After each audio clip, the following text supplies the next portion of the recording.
This is a mummy of a young man named Heraclides.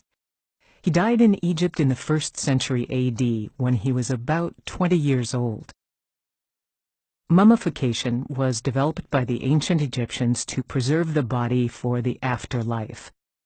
Typically, all internal organs were removed before mummification, with the exception of the heart, but in this case, the heart was removed and the lungs were left intact.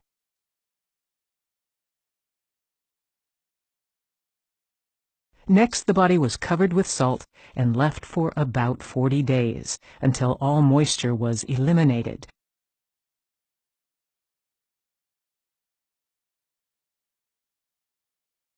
Perfumed oils and plant resins were rubbed on the body.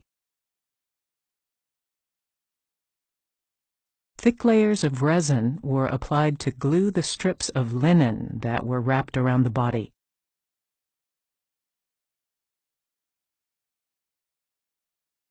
The mummy was placed on a wooden board, and more wrappings bound them together.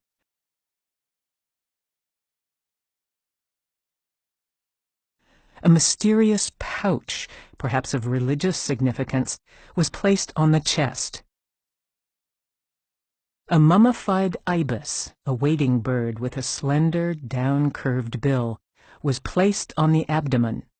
Ibis mummies commonly served as votive offerings to the gods, but this is an unusual case of a bird being mummified with a deceased human. Long linen strips further secured the wrappings. A portrait panel of Heraclides was placed over the face. A large linen cloth was wrapped around the mummy.